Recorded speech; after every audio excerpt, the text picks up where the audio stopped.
வணக்கம் நண்பர்களே. அடிக்கடி கொட்டாவி வருவதற்கு காரணம் என்ன?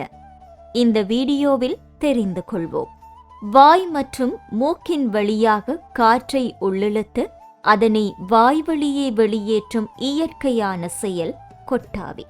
இந்த செயலில் வாயை அகலமாக திறப்பதுடன் நுரையீரலுக்கும் செவிப்பறைக்கும் விரிவாக மாற்றம் ஏற்படுகிறது. இதே சமயத்தில் சிலர் கை கால்களை நீட்டி வளக்குவதை முறித்தல் என்றும் சொல்லுவோம்.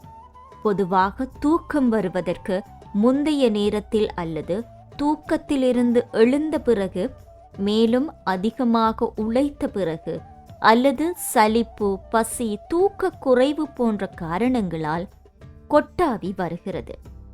இது மட்டுமல்லாது மற்றொருவர் கொட்டாவி விடுவதை பார்ப்பது, அதை பற்றி கேட்பது அல்லது படிப்பது கூட கொட்டாவியை தூண்டும். எனவே கொட்டாவி ஒரு வகையான தொற்று விளைவாகும் செயல் என்று சொல்லப்படுகிறது. கொட்டாவி ஏன் வருகிறது?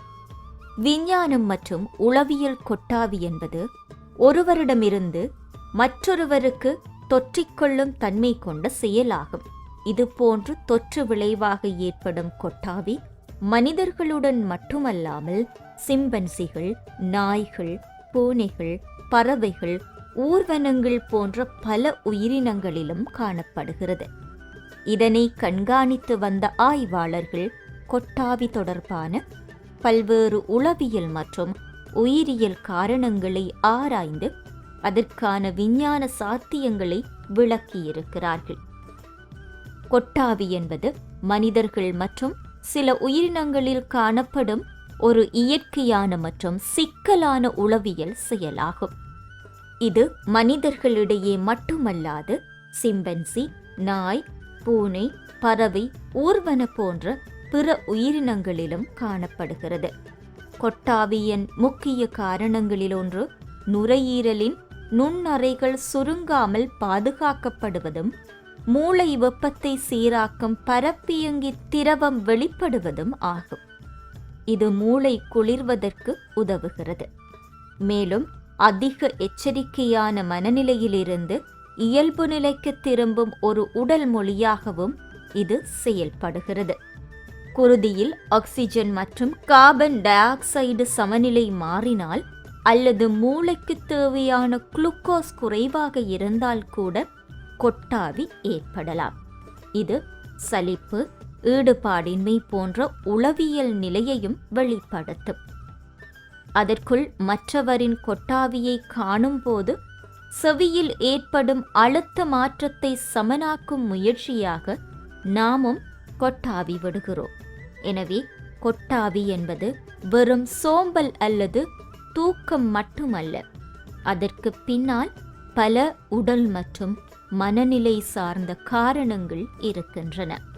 உறக்கம் தேவையான நேரங்களில் அல்லது அசதி அதிகமாக இருக்கும்போது ஏற்படும் கொட்டாவி வெப்பம் அதிகரித்துள்ள மூளையை குளிர்விக்கும் செயற்பாட்டை மேற்கொள்ளும். மேலும் நுரையீரலில் தேங்கியுள்ள அதிகமான கார்பன் டை ஆக்சைடுகள் கொட்டாவியின் வாயிலாக வெளியேறி அதற்கு பதிலாக ஆக்சிஜன் நிறைந்த புதிய காற்று நுரையீரலில் நுழைவதை இது உறுதி செய்கிறது. கொட்டாவி பற்றிய பல காரணங்கள் கூறப்பட்டாலும் அதன் உண்மையான காரணம் இன்னும் தெளிவாக நிரூபிக்கப்படவில்லை. இது உயிர் வளி குறைவினால் ஏற்படுகிறது என்ற கருத்தும் உறுதியாக நிறுவப்படவில்லை. சிலர் இது பதற்றத்தாலும் சில உடல் குறைபாடுகளாலும் ஏற்படலாம் எனவும் கூறுகிறார்கள். அடிக்கடி கொட்டாவி வருவது கல்லீரல் பாதிப்பு, வெப்பநிலை மாறுபாடு, மூளை இரத்த நாள அடைப்பு போன்ற மருத்துவ காரணங்களால் ஏற்படலாம். மூளை மற்றும் நரம்பு தொடர்பான பிரச்சனைகள், அதாவது வலிப்பு, நரம்பு தளர்ச்சி காரணமாகவும் கொட்டாவி அதிகம் ஏற்படலாம். தூக்க மாத்திரைகள் போன்ற மருந்துகள் நரம்புகள் மற்றும் தசைகளில் தளர்வை உண்டாக்கி கொட்டாவிக்கு காரணமாக இருக்கலாம் என்கிறார்கள் மருத்துவ நிபுணர்கள். மேலும் வீடியோக்களை பார்வையிட வணக்கம் லண்டன் யூடியூப் சேனலை சப்ஸ்கிரைப் செய்யுங்கள்.